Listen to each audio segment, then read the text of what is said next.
Well, hello everyone. This is Fadi, and I want to welcome you to another fabulous video series with our dear friend, brother, and guest, and expert also, Dr. Jay Smith. If you recall, in maybe a few months ago, we released a series called In Search of a Place, and it specifically dealt with Mecca and whether the historical Mecca, at least according to the standard Islamic narrative, matches up with the findings concerning, the topography, the geography, the many other aspects, if you wish, vegetation, and so on and so forth, and archaeology as well. And I think we have proved without a shadow of a doubt that what we are dealing with today, tangible evidence, do not really match up with the standard Islamic narrative concerning Mecca, when it was founded, why it was founded, and so on and so forth. Well, today, there are, as you know, it's always the case with Dr. J and his team. Whenever they find something new, they immediately release it, and we always have the privilege of inviting Dr. J here to even share it with our own viewers. So today is no difference. We are going to continue with our discussion concerning Mecca and the fact that there are more Meccan problems. So the search continues. With that in mind, I want to welcome our dear brother, Dr. J. Dr. J, welcome back. It's good to be back in the studio again. Listen, Al-Fadi, we've gone through the book, The Man and the Place. Those are the three things we've been looking for in what we call the historical critique. You and I have already gone through the man himself, Mohammad. We've pretty well debunked him from the 7th century, not trusting the 8th and 9th century narratives or Islamic traditions, what we call the standard Islamic narrative, S-I-N. Obviously, it's a play on words, but it's intentionally done that because we're not the ones that came up with that nomenclature. Dr. Al-Fadi, and that interview that he did in 2020, June 8th, 2020, where he actually introduced the standard Islamic narrative into his interview, that we've jumped on that and we're running with it. And in the standard Islamic narrative, really there are three things, and these are the three things that we have been trying to unpack. The book would be the Quran, the man would be Muhammad, and the place would be Mecca. You and I have already done a series on the book. We've already done a series on the man. We're going to be coming back and doing the book again. But we want to talk about and continue this series on Mecca, the place. Mecca, the place. Mecca, the place. Because why? Because Muslims have made claims about it. And what I'd like to do is go to some of the claims. So let's go and put up the slide here, and let's look and see what the claims are. So what have Muslims claimed? Well, first and foremost, they would say that Mecca is the oldest and best known city in history. What do they mean by that? Is, well, that's where Adam and Eve were sent to. Remember in chapter 7 of the Quran, here they are, they're up in the Garden of Eden. As you well know, the Garden of Eden is not on earth, according to the Quran. It's somewhere up in space. That's different than what we know it, because in our Bible, in Genesis account, it's definitely on earth. Well, here in chapter 7, verse 24, they are thrown out of the garden after they eat of the fruit that they're told not to. That's right. And they're thrown down to earth, it says, proving that they're in space. Now, stop and think. If they are the first man and they are the first woman, you don't get a place that is earlier than them. Not a place where people are living. Am I correct? Simple as that. That's correct. So this is the earliest inhabitant, the earliest hamlet, the earliest town, whatever you want to call it. It's the earliest place in existence as far as humans are concerned. So that already suggests that Mecca is pretty important if it's the oldest place. When you go to chapter 21 of the Quran, you get references to Abraham living there in Mecca. He's living there. He goes into the Kaaba. He takes a large idol and he destroys all the other idols. And then the next morning, when they see all these destroyed idols there, the Meccans come and they grab him and say, "What have you done?" And he said, "Well, talk to the big idol." He's actually making fun. Talk to the big idol and he'll tell you what happened. Well, of course, they can't talk to the idol. So they throw him into a fiery pit. Right. Now, we know a similar story in Shadrach, Meshach, and Abednego in the Bible, but they've concluded these two stories, and we know why, because this is lifted straight out of the Mishnah of Rabbah. The Mishnah of Rabbah is an apocryphal account written in the 2nd century by Jews as a folk tale, is an entertainment for children at nighttime. So that's in chapter 21, verse 51 to 71. Abraham, what, 1900 BC? Where would you put him? Would you put him in that date? At least between 2000 to 1800 BC, give or take. In that time period. Right. So, and certainly in that time period, between 2000 and 1800 BC, there should be a Mecca there because Abraham is there. That is He's correct. living real close to it. He's living right. He's in a stone's or spitting distance, as we call it, from the Kaaba, that square building that all the Muslims pray toward. So certainly we have Mecca existing at the time of the very first man and woman, and Mecca certainly existing by 2000 to 1900 BC. All right. Right. We also know that it is a center of trade. If you look at all the traditions, they're talking about Mecca being the control of the trade. What do you think Muhammad did? Who was his wife? His wife, Khadija. Well, what was her job? Her job was she was a trader, wasn't she? That's right. And she hired him as her business manager. Okay, That's so at least the standard Islamic narrative. and of course, if you look at, we did this and we went through in our earlier segment the trade route theory by Montgomery Watt. Remember when we talked about and we mentioned that the trade route theory, according to him, went from the coast of India there in the east, went across the Arabian Sea down to a place called Aden, and then went up through Najran, up from to Sana, then to Najran, then to Taif, then it dipped down to get down to Mecca, and then had to dip back up again or get right up and to get back up to Yathrib, and then to Tabuk, Khaybar, and then on up to Gaza in the north. So that's the trade route theory that was introduced in the last century by Montgomery Watt, destroyed by Patricia Corona when she says, hold on a minute, just take a look at that map again and you will see. And we're going to get to that. We're going to get to that because that's going to be another segment coming in because we've now found some new material. Yeah, and I want to add to what you're saying. I mean, for the benefit of my viewers, if you missed any of these series, what Dr. J is saying, when Adam and Eve were kicked out of heaven, Islam believes that they were actually in heaven. That's why the fall in their mind, like they fell down.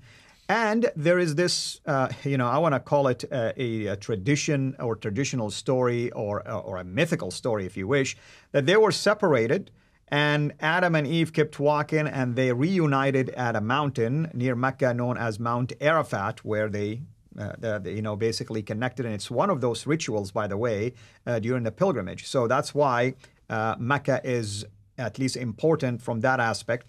And then the Quran does tell you that when Abraham, if you remember from biblical story, he basically sent Hagar and Ishmael away. They ended up being in Mecca, and he went and joined them, and they built, or rebuilt, I should say, the Kaaba, if you wish, and also established the city officially. That's why he's referring to chapter 21, for instance, among many other chapters in the Quran and references.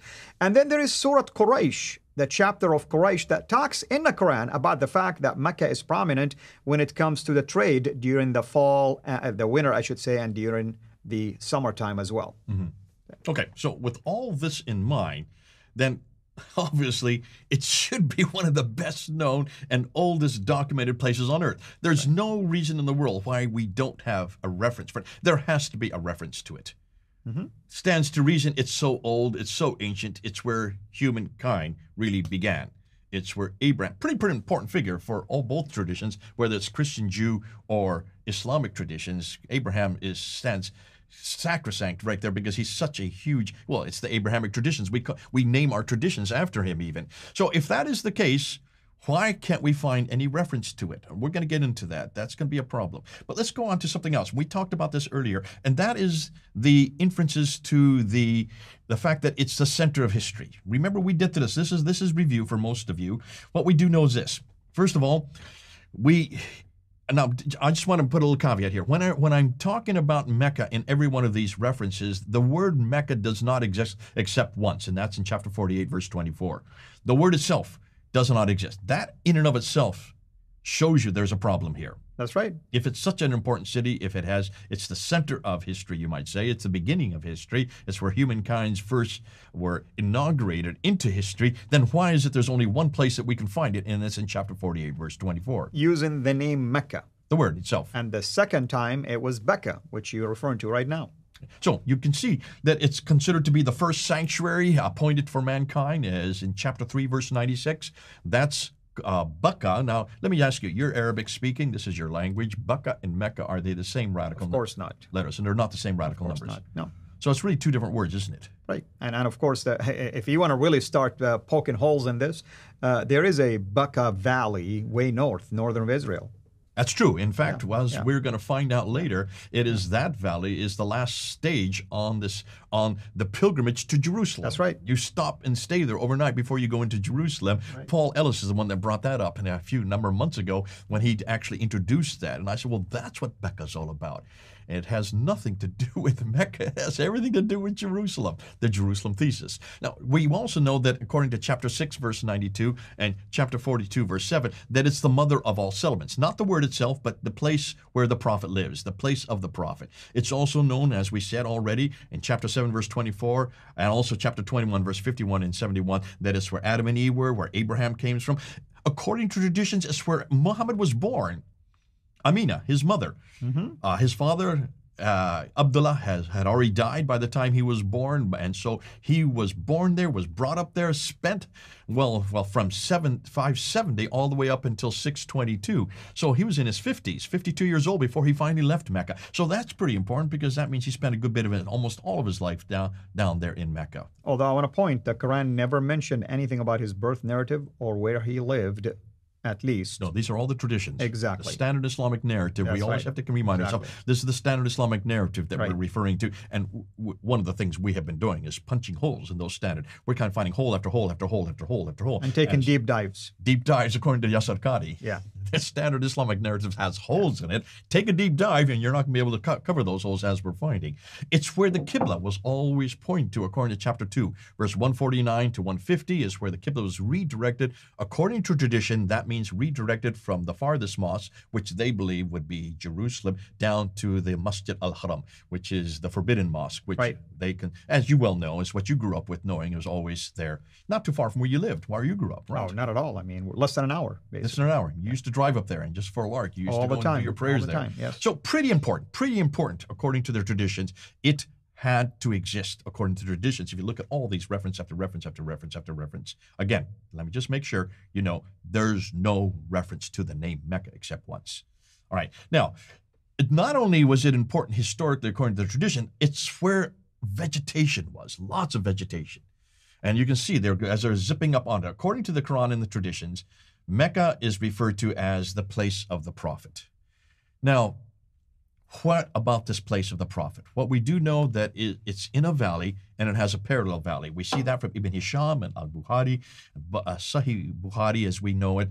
These talk about this place that it's referring to. It has a stream going through it, according to Al-Bukhari. It is outside is the ruins and a pillar of salt, according to chapter 37 of the Quran itself. It has fields, according to Al-Bukhari. It has trees. It has grass. It has fruit. It has clay. It has loam. Now, when you stop and look at what Al-Tabari is saying and what Sahih Bukhari is saying and Al-Tirmidhi, what they're saying here, this is a place that's full of vegetation. More than that, and this is something that you brought up the last time we talked about it, it has olive trees. And that's a problematic right there. Because And a fig tree, of course, fig and olive. And where are they planted? Where do you find fig and olive trees? Well, I can tell you it's not in Mecca. That's right. And if it was in Mecca, I'm not really so sure what happened. Why aren't they not there anymore? When in fact you go to other places like in modern day Palestine, Israel, you still find them. They've been there for hundreds of years. Now, just to be fair, there are people that are telling us that there are now olive trees in Mecca. They have been replanted there, but that's modern days. And we're going to talk about that historically. We're going to show you what we now know about modern days, because there's lots of claims being made by Muslims all the time that today, yes, you will find olive trees there. Today, yes, you will find water there. Irrigation systems today are more sophisticated. We're talking about at the time of Muhammad. If Muhammad existed in the 7th century, there were no olive trees. All the olive trees were way up in the Mediterranean back in the 7th century. Right. So you have mountains overlooking the Kaaba, according to Hisham and Al-Bukhari. So it only says that Mecca is, we now know, and you look at Mecca, you've been there many times, it's not in the valley and has none of these listed above. Certainly not in the 7th century. Maybe today there are olive trees there. Maybe today there is water there, but certainly not at the time when Muhammad would have existed. So these are problematic. This is nothing new. We've shown this before. Now we're going to get something new, because here's something new, another big problem, and that is look at all the prophets. Look at all the prophets that were buried there. This is something I hadn't realized until it was brought to my attention by some of those on our list. And they say, Jay, have you looked at all the references to the prophets? So I had my team start going back and looking and seeing where all these references are. Let's just go through some of them to show you this is problematic in and of itself. Adam and Eve, as we already said, but this is not something new. Adam and Eve were born there. But here's what Reuben and Wheeler notes. According to the standard Islamic traditions, that both Adam was, not only was Adam that he died there, and as you know, once you die, you get buried within 24 hours. So you don't move them to another city. You get buried where you die. That's your tradition because you have to do it before sundown. So he was buried at Mount Abu Qubais near Mecca, where Eve had also been buried. That's what the traditions tell us. What about this name Abu Qubais? Well, Al-Qasai says specifically, the angel laid him in a grave, and his head was at the site of the Kaaba, and his feet stretched out. So he's buried right there next to the Kaaba, according to what traditions tell us. What's fascinating is we know where Abu Qubais is. Abu Qubais, you take a look at this map here, and I put it on the screen there, and I'm going to put a green arrow. Take a look where that is. Abu Qubais is way up over by Latakia. Up in Latakia is in Syria. Which is in Syria, yeah. This is way up in the Mediterranean. That's the original Abu Qubais. Yeah. They took that word. And remember, whenever you leave and you go to a new place, you take what you are familiar with and you take it with you. New York, the city of New York. Why is it called New York? Because it's referring to the old York. Mm-hmm. Where I live in Pennsylvania, there is a place called York. It's very close to where I live. Right. That is the name of people who have come from the old York, which is in England or Britain. And when they moved to America, they redid that word. You will find a place called Berlin, East Berlin. You'll have all these names all over America. And usually you take the name of the place you come from and then you recreate it in where you now have moved to, which is exactly what you're seeing here. The old Abu Qubais is in northern Syria, just southeast of Latakia on the coast of the Mediterranean Sea, almost 1,200 miles further north from Mecca. This is a perfect example of this borrowing. So it looks like the original one was way up north. Have we said this before? We did mention things like this in the past, but now we're unpacking it even deeper. So just to bring that up as a side issue, let's get back then to the prophets. Did you know that Seth was also buried there? According to Uri Reuben, he talks about Seth, the third son of Adam and Eve, was also buried where Adam and Eve were buried. We already know that Adam and Eve were buried there. More than that, Ishmael. According to Al-Masudi, Reuben talks about this and says that Ishmael was one who was buried in Mecca opposite the place of the black stone. Where is the black stone? Mecca.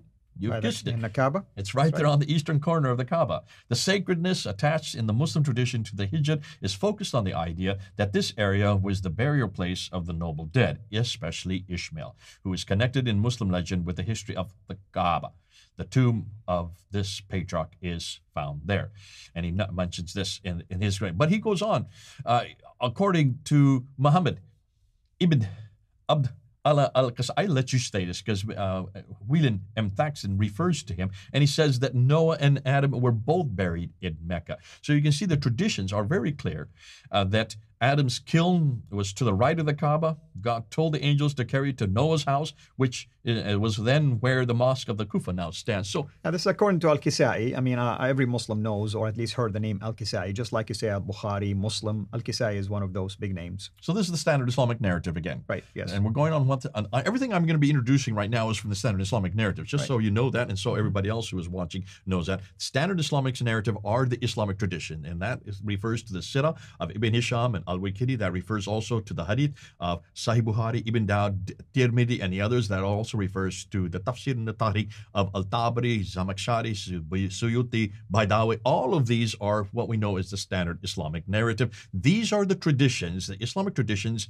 that begin in the 9th century, 833 with Ibn Hisham, continue with Al-Bukhari in 870 and 875, moving up onto Al-Tabari, 923 and later. So these are all 9th and 10th century. Let me repeat that. These are all 9th and 10th century traditions which are referring back to Adam and Eve, or referring back to Noah, and referring back to, in this case, Seth. In fact, let's continue on because there's more that come up. Let's go to the next one. Hud. Now, who is Hud? Well, he is the great-great-grandson of Noah.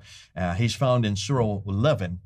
He also was buried there in Mecca, again according to Al-Qasai. That is part of the standard Islamic narrative. What about Saleh? Well, Saleh is, quoting Al-Tabari, says that Saleh, the grandfather of Hagar, who is the slave woman that bore Ishmael, was from Medina, but she died in Mecca. So she is there in, Saleh is there in in Mecca as well, according to Umar al And we have an Ashqar. entire city engraved basically in rocks called Madain Saleh, the cities of Saleh.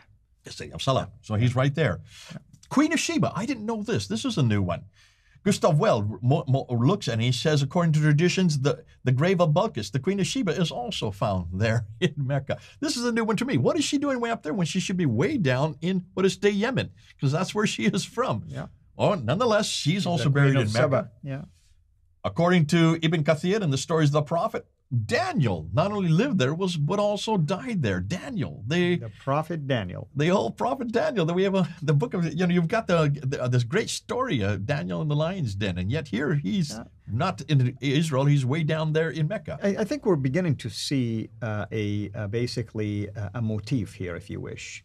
There is an attempt to embellish the standard Islamic narrative by infusing all of these big names to give credibility to the standard Islamic narrative, basically to the story of Islam, to Muhammad, to Islam as a religion, to the Quran. I mean, you have big names here who are only biblical names. In fact, if you ask anyone to talk about Seth, find me a story of Seth, for instance, in the Quran.